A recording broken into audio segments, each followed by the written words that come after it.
L'kutei Sichos Chelek Tezvav Vayechi Gimel Lilu Nishmas Reb Yosef ben Yamin ben Reb Menashe Kaltman Ulilu Nishmas Asher Zelig ben Baruch. Today we're going to explore what is more important: my growth, my spiritual growth, my working to reach completion, or me reaching out to help another person. What is the bottom line in my avodah? And this is going to be seen from the perspective of Reuven and Yehuda. If Reuven b'chayri ato goymar yaser seis v'yaser oz pachas kamayim al toisar. The pasuk says, Reuven, you are my b'chayr. This is in the brachas that Yaakov Avinu was giving to Reuven. You were more power and more strength to you. However, pachas kamayim, you were hasty like water. Al toisar, you will not get these benefits. Rashi explains these words. Yeser seis roi hayisa liyes yeser alachecha b'kahuna. You are worthy of being greater than your brothers with kahuna, with being the shevet that would have kahuna. Loshen nesius kapayim, and Rashi explains the word seis is referencing the term nesius kapayim, which is the benching, the raising of the hands, which was referring to the duchenin that is done by koyanim. The yaser oz. Next Rashi says, great strength. B'malchus, you should have been the shevet of kingship. Umi garam l'cha lahavsid kol eila. So what caused you to lose these benefits? Pachas kamayim. You were impetuous like water. Hapachas v'abahala, the impetuousness and the confusion. Asher miharta leharis kascha, that you were hasty to express your anger. V'chulu lekach, therefore, al toisar. You will not receive these benefits which were designated for you. In short, Reuven was worthy. Reuven should have received kahuna and malchus, but because of his hastiness, and this is referring to, as we will see later in the Sikha, referring to the fact that he involved himself in the arrangement of Yaakov's bed, therefore he lost these benefits. The Targum for teaches the pasuk. However, the Targum teaches this pasuk, "Have a chazi lamesav talosal chulkin." You were worthy of receiving 3 portions: bechirusa, kihunasa, umachusa. As Reuven is given roitz v'kum drei chalakim. Reuven was worthy of receiving 3 portions: bechayra, kahuna, umalchus. Notice the addition of the word bechayra. And they were not given to him. And the Midrashim also referred to the portions that were supposed to go to Reuven as 3. We have to understand, since the pasuk does mention the idea of bechayra, the advantage of bechayra, it starts with the words Reuven bechayri ata farvoje. Let it Rashi as al teiser bat tzitzich bloit. So yes, kuno malchus. So why does Rashi learn that the words al teiser, that you won't receive these benefits, is referring solely to yeser seis v'yeser oz, namely kahuna and malchus? When nitzum inyan from Reuven bechayri ata versteht pas. And Rashi, why does Rashi not learn that al toiser also refers to the words b'chayri ata, the b'chayra that Reuven was supposed to receive, which is mentioned in the beginning of the pasuk? On the contrary, b'chayri ata is the tamfon ro'ilukunu l'malchus.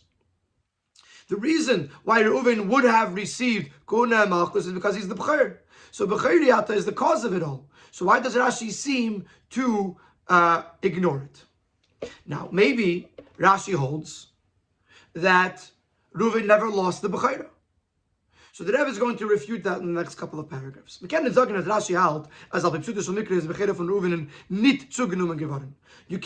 that Rashi holds that according to Pshuta Shel Mikra, Reuven did not lose the bechayra. Varum? Because, first of all, it says it's a clear pasuk in Divrei Hayamim. Ubnei Reuven b'cher Yisrael, the children of Reuven, who it was the b'cher of Yaakov. Ubechalelo yitzuei avim. This is the part of the pasuk. And when he desecrated the sleeping arrangements of his father, nitna b'cherase livnei Yosef. His b'chera was given to the children of Yosef. So you see clearly that Reuven lost the b'chera. Nochmer, additionally, mitadlach psukim frier, the last pasuk right before the beginning of Birchas Yaakov. The last pasuk in Perek Memches, the pasuk says, "V'ani Hine nasati lecha Shchem echad alachecha. This is Reuven talking, Yaakov talking to Yosef. I gave you Shchem echad alachecha, one portion over your brothers. So one pshat in Rashi is that it means Shchem, that he gave the city of Shchem to Yosef. But in the second pirush of Rashi, the second pirush Rashi says, "Ashchem echad hu ha-bechera." This is referring to the bechera that Yaakov gave Yosef the bechera. Sheyitlu banu von Yosef in shnei chalakim. Where do we see that Yosef receives bechera? Because Yosef's children received two portions in Eretz Yisrael. Because Yosef was divided into Ephraim and Menashe. So we see that Rashi himself acknowledges that Reuven lost the Bechera. Noch in Parshas Vayishlach, and if you go back to Parshas Vayishlach, is Rashi Mefarish. Rashi over there explains Becher Yaakov, where it says that Reuven was the Becher of Yaakov, that he was Becher Lenachala. Reuven remained a Becher with regards to receiving a double portion of his father's inheritance. Becher le'avoda, he remained the Becher that his children would work in the Beis Hamikdash. This is obviously until the Chet HaEgel. Becher le'minyan, he was also the Becher that he was counted first. You see it in Parshas Vayigash, you see it over there in Parshas Vayishlach, that Reuven is counted first in the list of Shvatim.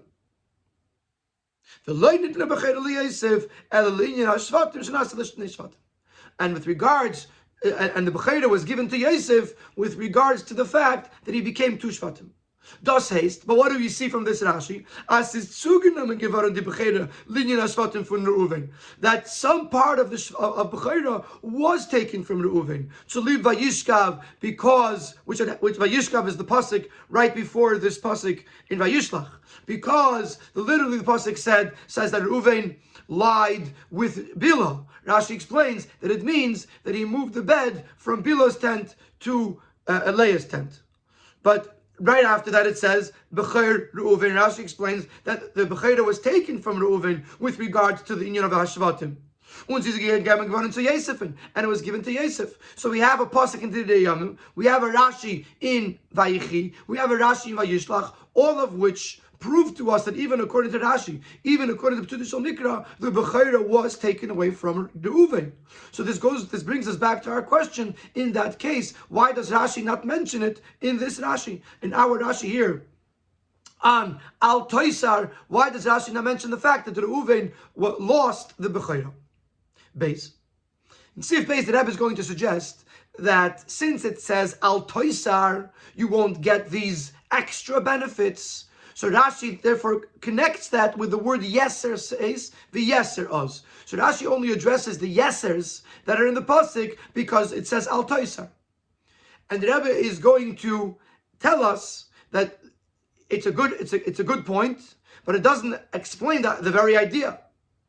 In other words, the question will now be shifted from Rashi to the pasuk. Why taka does the pasuk say Al Toisar and only refer to the loss of Kohuna and Malchus?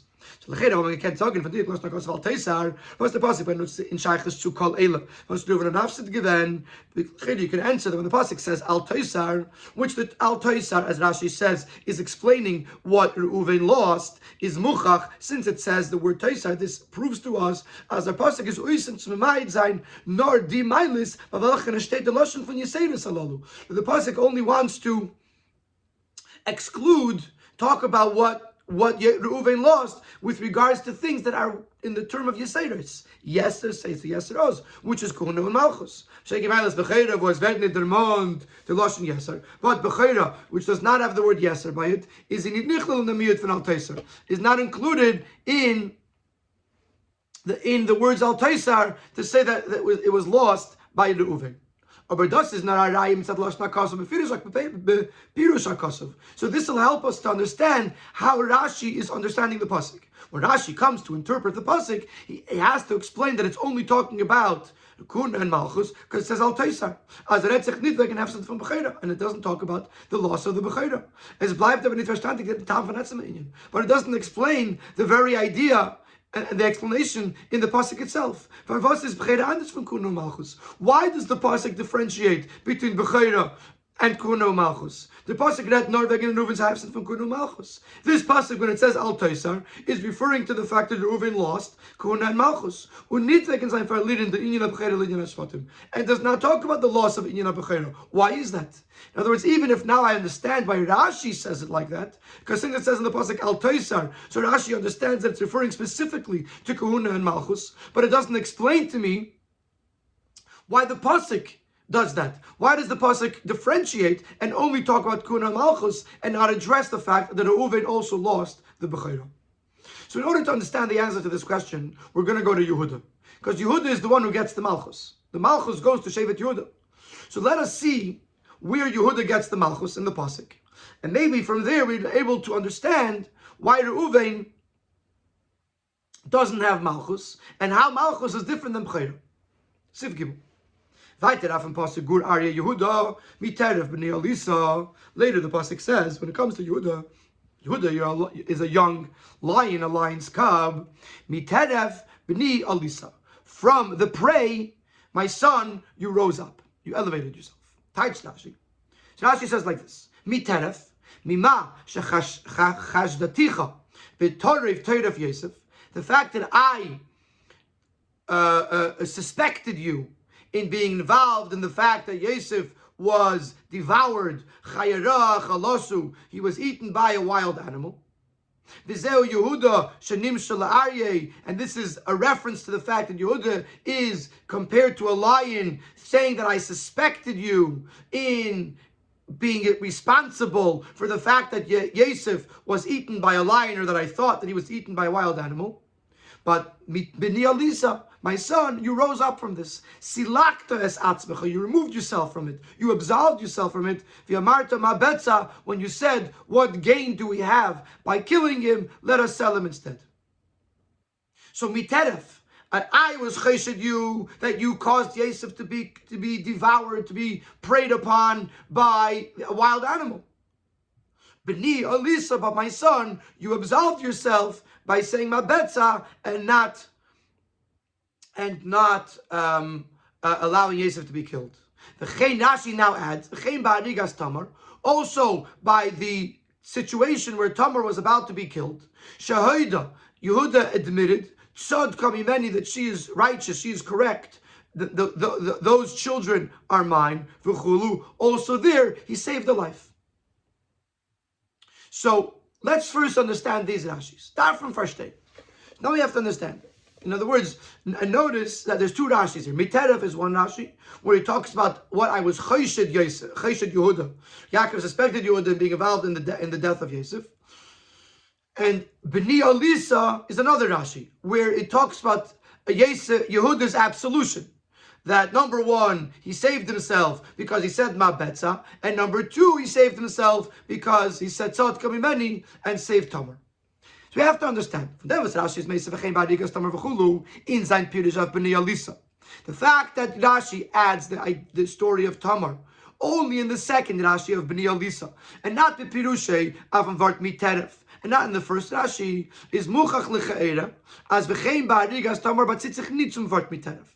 So this is pretty obvious that when Rashi brings in the story of Tamar, it's not connected to the word Miteref, which we could translate Meharigas Tamar Vidos Taister Medrash Miteref Mitreifa Shel Tamar.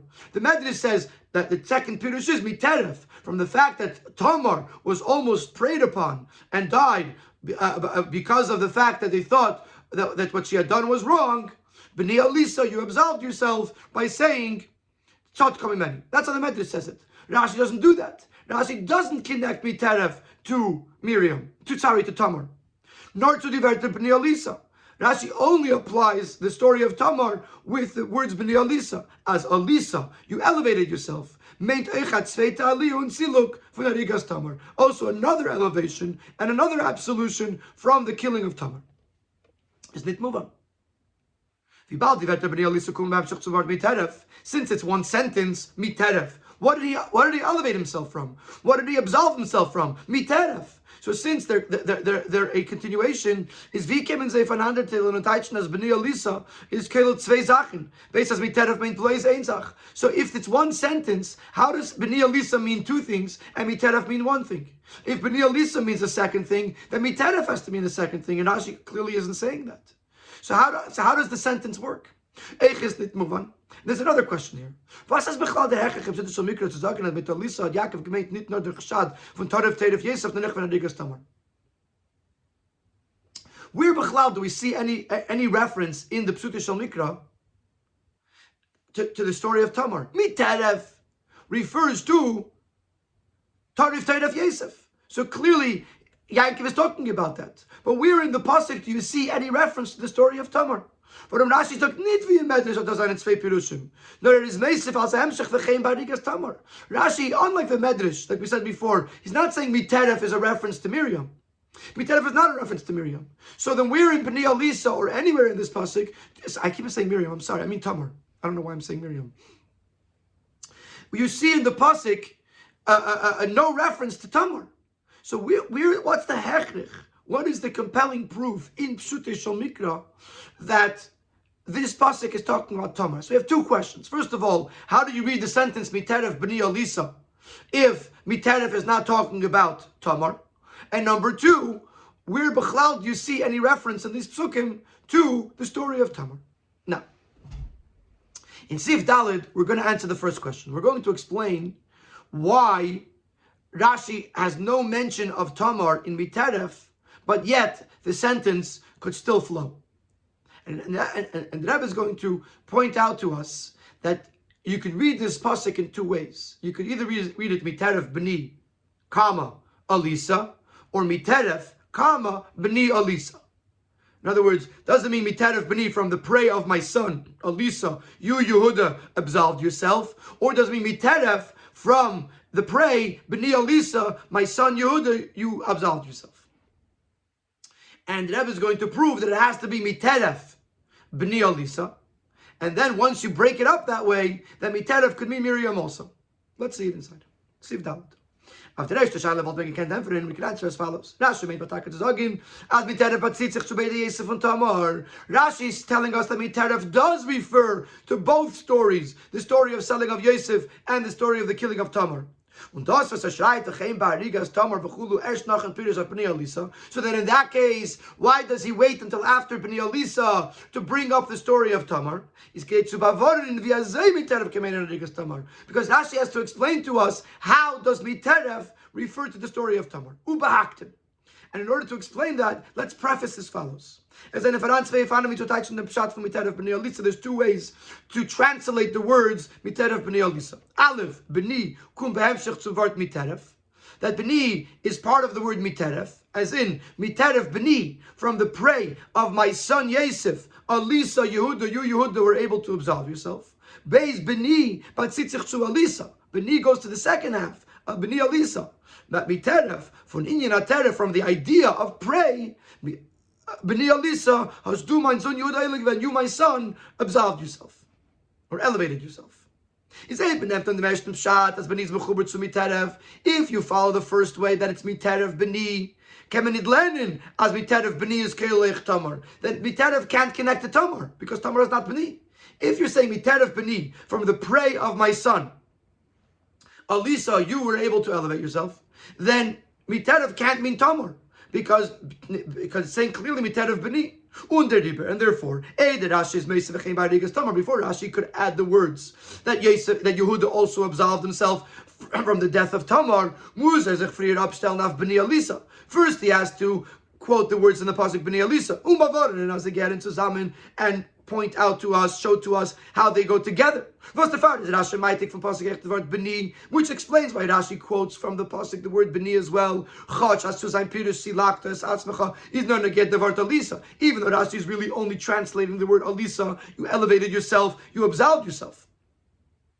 So therefore Rashi comes in and says B'nei Elisa. The B'nei Elisa goes together. And the word Miteref in that Miteref could include more details, including the story of Tamar. So Originally, we thought that Rashi clearly says Miteref is not going on Tamar. And the proof for that is because he brings it after Bnei Elisa. Says the Rebbe, no.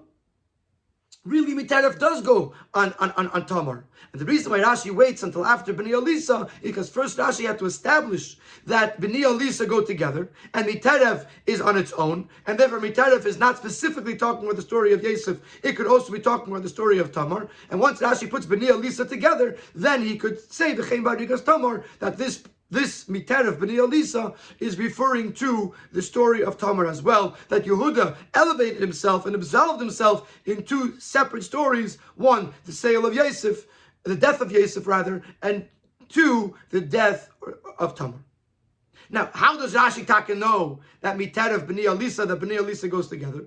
Or Rashi's Hechrech of them Pirush as Bnei is B'hemshech to Elisa, and the Rashi's compelling proof that Bnei goes together with Elisa is as follows. Yaakov Avinu is Yaakov is trying to praise Yehuda. That I thought you had done something wrong, and I found out that you had done something right. And since even without the word Bnei, we do understand that Miteref refers to the story of Yosef, because the word Teref, the shayrish of Teref, is found in the story of Yosef. Ubemela, therefore, is the Adgasha as Miteref is thus from Bnei. If the pasuk was saying Miteref Bnei, that Yaakov was emphasizing that Yehuda saved Yaakov's son Miteref, it doesn't add any extra praise. Adrabah. Does Gitan is in his Makom zu sagen, as nur der Fahr, weil das ist Teref von Yaakov's Sohn und sein Bruder, hat sich Jude Mesale given. If you don't know who it is, then you have to say Miteref Bnei. But Miteref would tell us who it is. So if it would add the word Bnei, it would imply that Yehuda only saved himself and saved this person because it was Yaakov's son and Yehuda's brother. That's not as praiseworthy as if he's saving a stranger. So the word Miteref is a greater praise than Miteref Bnei. Und der Rieber ist Tudishal Mikra wie der zweite Reifen. Miteref Bnei Yehuda Elisa. And therefore we say like the second way, that Bnei goes with Elisa, because that expresses the words of Yaakov in a greater praiseworthiness for Yehuda. And this answers the question, the first question, that Miteref Bnei Elisa is referring to Tamar, and the only reason why it says, why Rashi brings it up after Bnei Elisa, is in order to explain that Miteref could mean both of them, because Bnei Elisa go together. As bleibt aber nicht verstanden canal, but the second question that we had before remains unanswered. It's true that Miteref could mean that referring to the death of Tamar, the killing of Tamar, because the Miteref is open-ended. It doesn't say Miteref Bnei. What is Rashi's proof that Miteref is referring to both? By Tamar stated the Lashon Tarif. And especially since by the shayrish, the source word of Teref or Tarif is not written by Tamar. So there's no direct connection between the word Miteref in this pasuk and Tamar. So how does Rashi know that Tamar is referred to in this pasuk? So now we really have two questions. Question number one is, why is the Bechayra of Reuven not mentioned as something that Reuven lost? And question two, when it comes to Yehuda, how does Rashi know to include Tamar in the things that Yehuda elevated and absolved himself from? In Sif Hey, Rebbe is going to introduce a new question. And once we get to the answer of this question, this will help us understand Sai the pasuk about Reuven and Sai the pasuk about Yehuda. And the question, what the Rebbe is going to do in Sifei, the Rebbe is going to contrast Yehuda and Reuven in what they did wrong and in what they did right. And going to ask that L'chaira Reuven didn't do such a terrible thing. Why should Reuven lose the Malchus and then it be given to Yehuda? If we just understand back to Matbia Klalis in the minion, where I have to first introduce a general question in this whole idea. The Yisin HaMalchus, the benefit of kingship, which was taken from Reuven, is angegeben geworden zu Yehuden, was given to Yehuda. Wie steht in Divrei Hayamim, ki Yehuda gavar be'echav ulenagir bimenu. In Divrei Hayamim it says that Yehuda was more powerful than his brothers, and he was the Nagid. Rashi over there explains that it means that Yehuda became king. But does what Yaakov gave me Gourarie Yehuda, and this is what Yaakov references when he says Yehuda is a lion's cub, a young lion. When Rashi is mefaris, as Rashi explains right here in Vayechi, Adas is the Inyan Amalchus, this is a reference to kingship that was given to the Shevet Yehuda, David, Shlomo v'chulu. Later, the Sikh is going to mention specifically where you see in these words the Inyan of Malchus. But Rashi says that Gourarie Yehuda, the king, the lion is the king of the animals, and Gourarie Yehuda is a reference to the fact that Yehuda is going to be given the Malchus.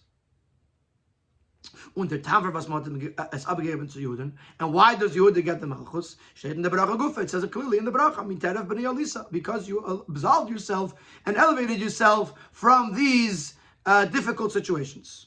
Rashi's Messiah zayin Pirish af miterev b'nei Elisa, as Rashi himself concludes his pirush on the words. First Rashi mentions the story of Tamar, and then he says lefichach. Therefore, kara ravas karye, which is the hemshech of the psukim over there, referring to Yehuda as king.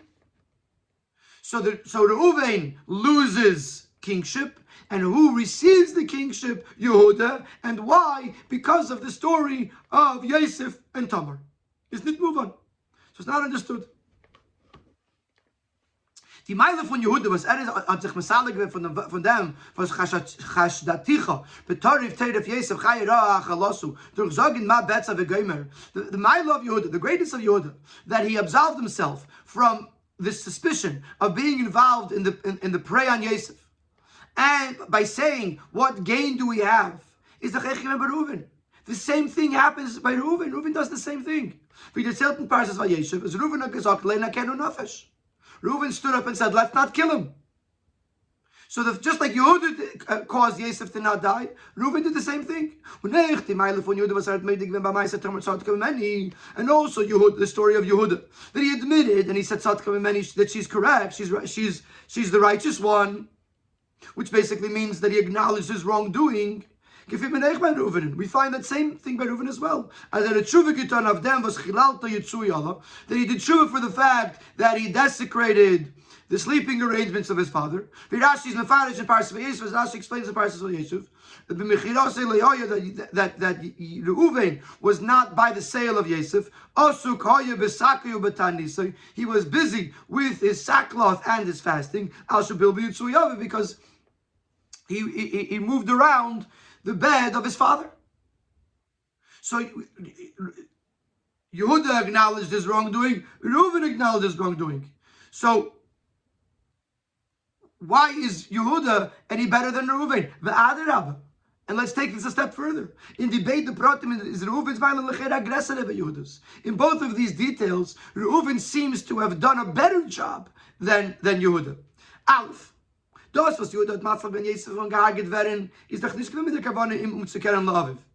The fact that Yehuda saved Yosef from being killed was not because he intended to bring him back to his father, nor b'chdei in zu verkaufen to the Yishmaelim. Rather, it was because he was trying to sell him off to the Yishmaelim. Befrat Aleph, especially since Aleph, as hat gehad bekoyach ihm zurückzubringen zu Yaakov. This was at the time that he did have the power to return him to Yaakov. If Rashi break that up, as Rashi says, as the Shvatim have been gesagt, ilu amarta la shiva, yirushaimim lach. The Shvatim later were upset at Reuven, at Yehuda, because they told Yehuda, had you told us to return him to his father, we would have listened to you. Base, a second detail, as zayin zagin ma betza main kipirish Rashi ma mamen. Rashi explains, what does it mean, what gain do we have? What financial gain do we have? Das heißt, das wird nicht der Lassen soll bargainen. It's lieben Tam, was man davon gar nicht verdient. The reason why Yehuda stopped them from selling Yosef is because they wouldn't have made any money off of it. Und der Rebbe hat gesagt, and instead he said, let us sell him to the Yishmaelim and let's make money on this. However, by the Reuven, he wanted to return him to Yaakov. The pasuk testifies on behalf of Reuven. He said this to save him from their hands, to return him to his father. So Yehuda, when it comes to the story of Yosef, Yehuda has no intention to give him back to his father, although he could have, because they would have listened to him. And when he does sell him, it's for financial gain. But Sheikh ben Reuven did plan to return him to his father. Beis, by the Reidaf, when Yehuda of Ma'aseh Tamar, when you talk about the admission of Yehuda's guilt in the story of Tamar, Aleph, gefindt men nor sein ein Molik in Zog and Sod komimeni. Number one, you find the one-time statement. She's right. But you don't find any more than that. You don't find them doing any other forms of regret, of tshuva, or whatever. Beis v'iker.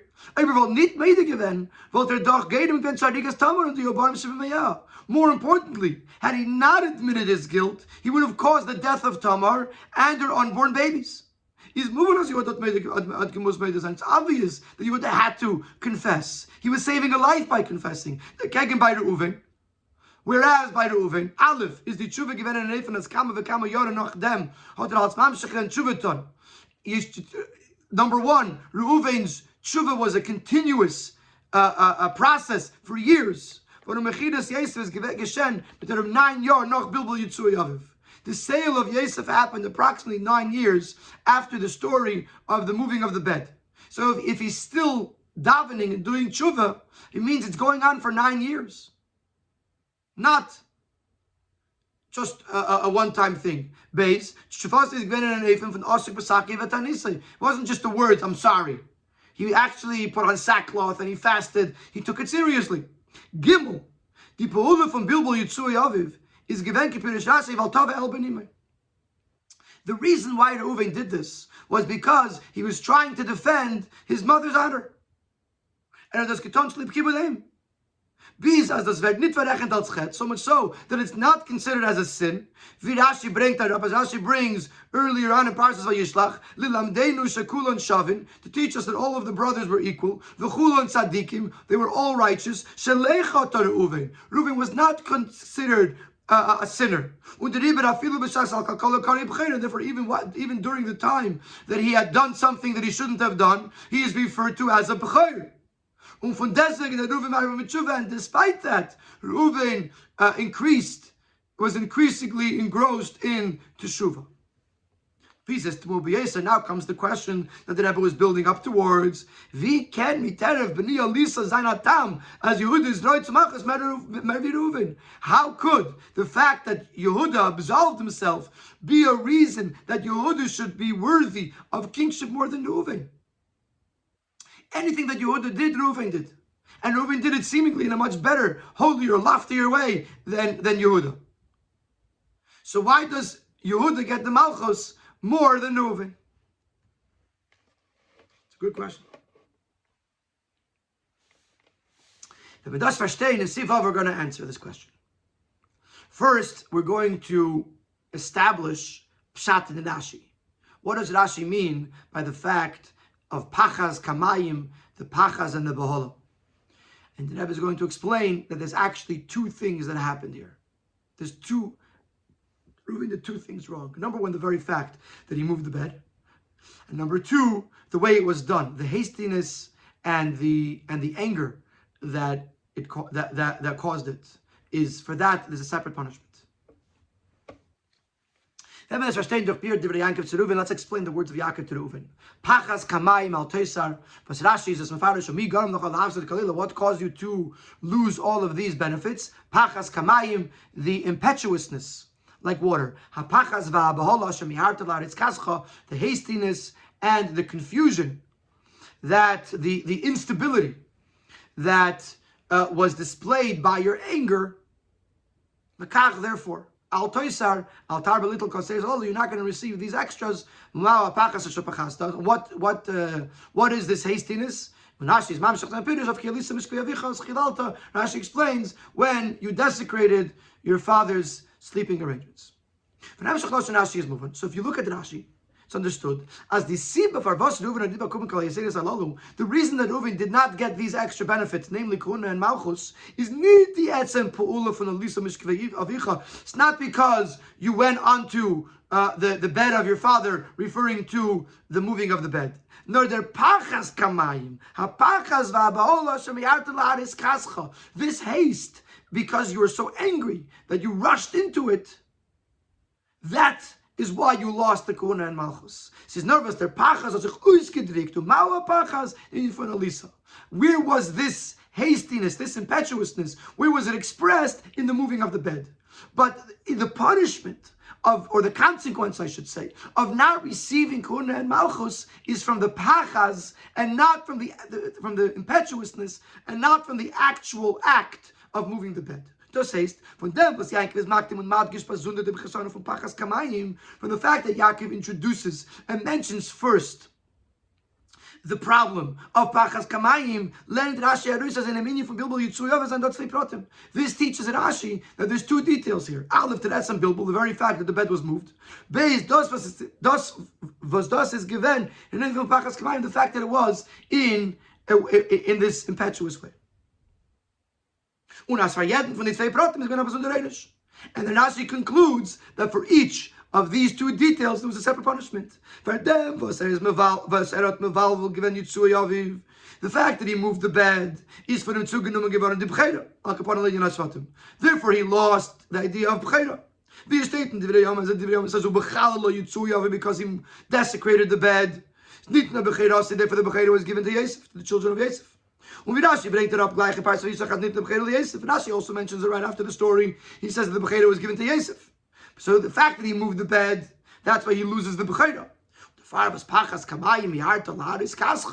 fact that you were hasty to display your anger is al taisar, al tarba little koser salalu. You will lose these other benefits. Kuno and Malchus Knal Siv Beis. I don't remember if it's going to be mentioned again right there in the Sikha, but already over here you have the answer. It doesn't explain why yet, which that's going to be in Siv Zayin, but you already see that there's a difference between Bechera and Kuna Malchus. Bechera was a punishment for one thing, and Kuna Malchus was a punishment for something else. So you already have the beginning of the answer of our first question, why this pasuk is talking about Kuna Malchus and not about the loss of Kuna Malchus, and not about the loss of Bechera, because here he's talking about Pachas Kamayim. Here he's talking about the consequence for the hastiness, which is why the pasuk doesn't talk about the bechera, because the bechera was a consequence for something else. But let's go into Siv Zayin, and we're going to explain the bir, why taka.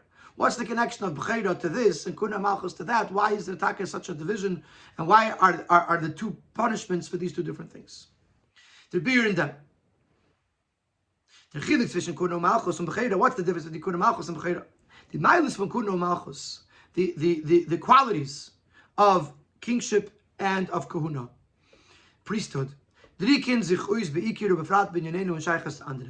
are expressed primarily and specifically in our discussion here as it affects another person.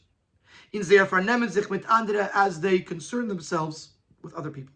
The idea of a king is he goes before them to provide the needs and the necessities of the people of the land, and etc. Rashi teaches of Gur. Rashi over here teaches on Gourarie Yehuda the word Gur. Hamoitzi v'amevi Yisrael. He brings the Yidden in and out. When I've kara ravatz, on the words kara ravatz, he lies down like a lion. So Rashi says ish tachas gafnai, that each person, sort of a reference to the time of Shlomo HaMelech, that each person could dwell under their vineyard, which means that they could dwell peacefully. So the king makes sure that everybody could have their own vineyard or their own vine and dwell comfortably and peacefully beneath it. So the king is taking care of his people, of his subjects. Azay kahuna. Similarly, the idea of kahuna. One of the primary occupations of the kohen is Nesias Kapayim, benching, blessing Yidden.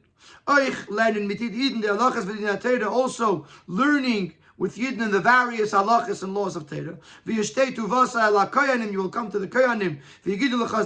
They will teach you. They will tell you the law. According to the Torah that they will teach you.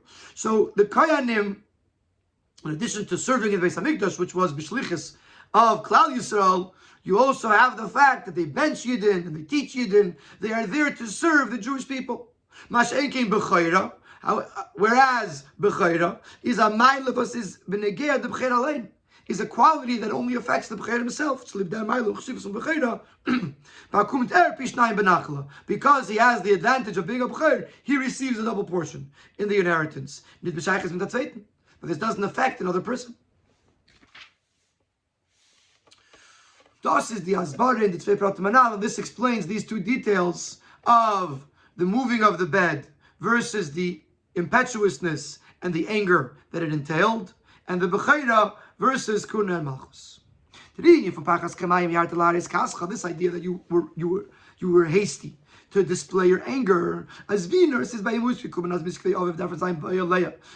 as it seemed to him that his father's bed belonged in Leah's tent, he became angry at a different person, and he was impulsive to do it right away. You rushed in to show your anger, and then confused or rearranged his father's bed. Again, this was doing this to someone else.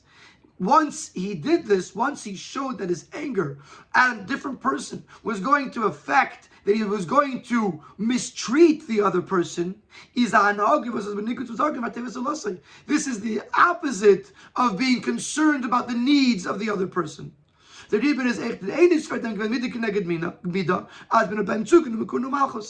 therefore the consequence from this was that he lost Kuna Malchus. He lost the ability to lead and to serve because he showed that he wasn't capable of that. Whereas the very mistake of rearranging the bed, this doesn't necessarily show mistreating the other person. The anger shows mistreating the other person. But the fact that he did it, this shows that he made a mistake, that his thinking was wrong. As he thought, because of the covenant of his mother, as it says in Rashi, my mother's sister's maidservant should be a competitor to my mother. So it was disrespectful. So he thought that his father's bed should be in the tent of Leah. This was his own mistake. Therefore, he loses the advantage, the quality, the extra importance that would have affected him. So the things that he did that affected others makes him lose the qualities, the advantages that would have put him in a position to serve others. And the thing that he did that affected his own misjudgment causes him to lose a mila that would have affected him.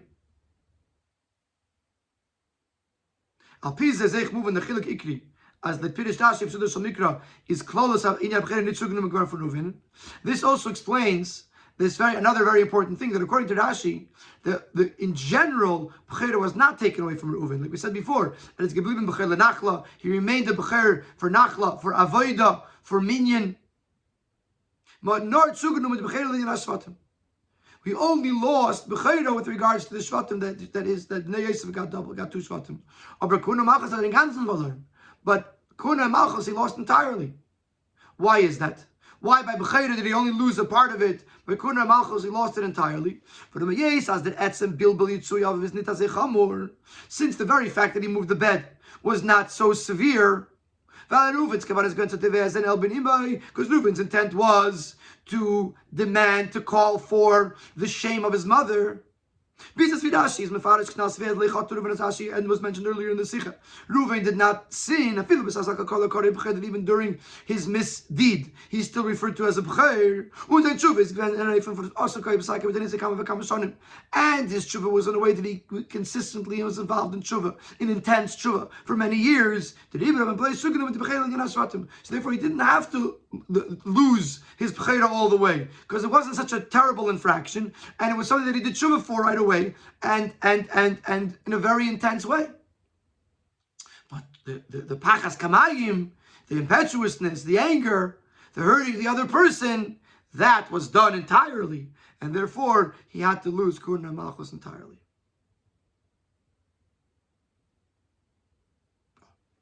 So we've answered some of our questions. What we have not yet answered is why does Yehuda get the Malchus and not Reuven? This was not addressed yet. Reuven did the same things that Yehuda did, as we said before in the Sikha. So why does Reuven lose the Malchus and Yehuda and Yehuda gain it? Now it's true, we did learn that Reuven was not able to treat others in the way he was supposed to, fine. But as we explained before, Yehuda wasn't that great either. But in Tzivchas, the Rabbi is going to explain the answer to this question, and it's a very, very powerful answer, and that is you got to look at the results. Ultimately, Yehuda saved lives, and ultimately, Reuven did not save lives, which is a hemshech that we're saying now, that Reuven was not able to, through his actions, help another person, and Yehuda did, and that's the difference. Let's see it inside. Was the Yeser from Malchus is given to Yehuda. Now we understand why the Yeser, the extra benefit of Malchus, was given to Yehuda because of the fact that he absolved himself from the story of Yosef and the story of Tamar. Agamas by Reuven is going to aggress by Yehudin, even though by Reuven there was a loftier level than by Yehuda. The difference between this, what Yehuda accomplished in the story of Yosef and what Reuven accomplished, what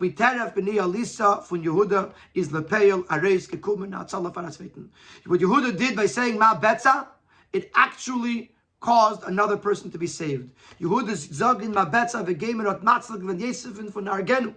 Yehuda saying Ma Betza caused that Yosef should be saved from being killed. And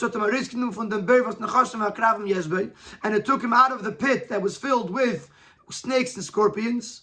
And then when Yehuda later said Tzadka Mimeni, is Tamar Gerate going from Serefa. Tamar was saved from being burned at the stake.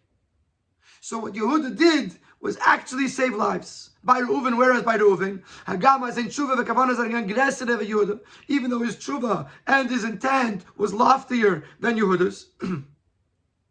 It was only an advantage in Reuven's own person. It did not affect saving and helping another person. The fact that he said, let's not kill him. Throw him into this pit. And his intent was to save him and bring him back to his father. This only shows what his intent was. But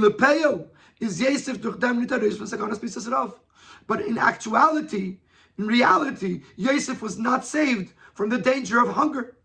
Nor he was only saved from the fact that his brothers won't actually kill him. Especially since the pit had in it snakes and scorpions, and they could have killed him. Even though you could say that Reuven didn't know that what was in the pit. Therefore he's not at fault for that. But at the end of the day, Yosef was in danger. Everything Reuven did not remove Yosef from danger. And the same thing could be said with regards to the fact that Reuven was involved in tshuva. It did not affect any other person. Additionally, when Reuven would not given us had Reuven not been involved in his fasting, in his sackcloth, in his tshuva during the sale of Yosef, he might have been able to find a way to save Yosef. It's just like he convinced them to not kill him and to throw him in the pit. Maybe here he could have found another way to save Yosef and ultimately bring him back to his father. Because of the fact that he was involved in himself. It's true, there was lofty ideas, lofty things he was involved in, sackcloth and tinus. It was his own journey. And because of this, Yosef was sold. Und der Riber ist dafke der Miterf Bnei Elisa von Judas an einstellen sich Lepeil für der Zweiten und sein Meide sein Mechulu. In Scheich ist mit der Hatzalah von der Zweiten and therefore by Yehuda, because he stood up for the other person and he saved the other person. Abavais, this is a proof as Eres Royal Malchus that he is worthy of being king. Shaking Reuven was the Gedel Eli von Tshuva Zamayla Farzich. Masheke by Reuven, which the greatness of his tshuva only shows his own greatness, but not as a way that it's to serve others, is roi lebchera b'chlal, aber nit to zayin roi leblucha. He might be roi to b'chera, which is a personal maila, but he's not worthy to melucha, which is where you need to be there for someone else. And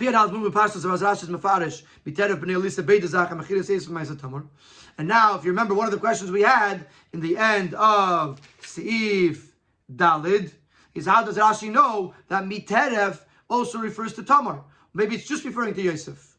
But now it's understood why Rashi says the Maisa of Tamar. Yaakov wanted to highlight the advantage, the greatness of Yehuda over Reuven. But the far is Gourarie, which is why Yehuda is becoming the Inyan HaMelucha. Yehuda is receiving the Melucha, going to Reuven to Yehuda. It was taken from Reuven to Yehuda. Here's by Reuven, give him and say, since by Reuven there are two milas. Number one, that he tried saving Yosef, and number two, that he did tshuva on the fact that he rearranged his father's bed. It's only logical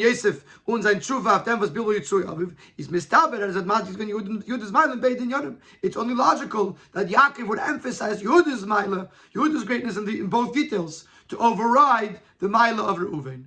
So this answers that question as well. So in the first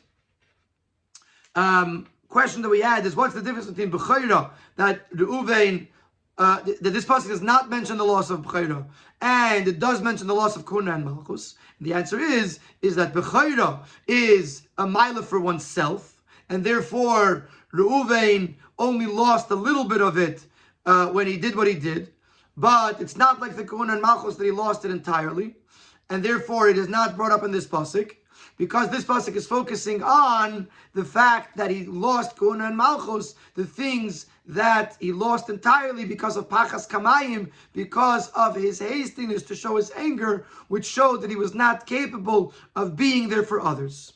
It also answers the question, why, what's Pshat Miterev B'nai Elisa, what was so special about Yehuda that he got the Malchus? Because Yehuda, despite his shortcomings, ultimately saved lives. And for that, it showed that he was there for others, and that put him in the position of becoming of his Shevet, becoming the Shevet of Malchus. And this also explains why Rashi mentions both Tamar and Yosef, because Yaakov is trying to highlight the mile of Yehuda over Reuven, and therefore he brings both aspects of Yehuda in contrast to both aspects of Reuven.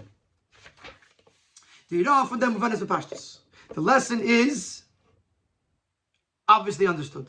A Yid cannot suffice with being totally and entirely engrossed in his own self-completion.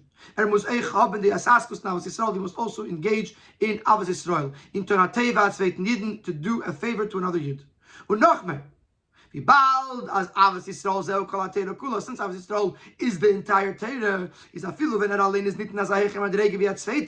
even if he himself is not on the same high level as the other, who is totally engrossed in doing something to elevate and complete himself, since he is engaged and involved in the other person's need and the other person's good, is a verbunden mit kol ha-Torah kula. He is connected with the entire Torah. Nochmer, and here, if you made it till here, your mind is about to be blown. Nochmer is das Beilet in the Tetzois from the Tzvei Hanagas from Reuven and Yehuda. Look at the outcome of the different conducts of Reuven and Yehuda respectively. Reuven,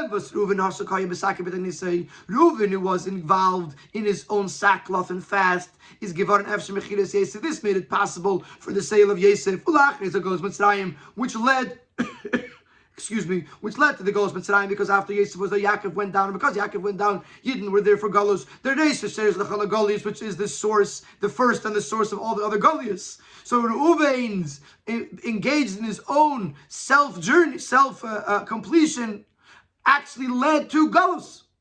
And Yehuda's two words of acknowledging his guilt, despite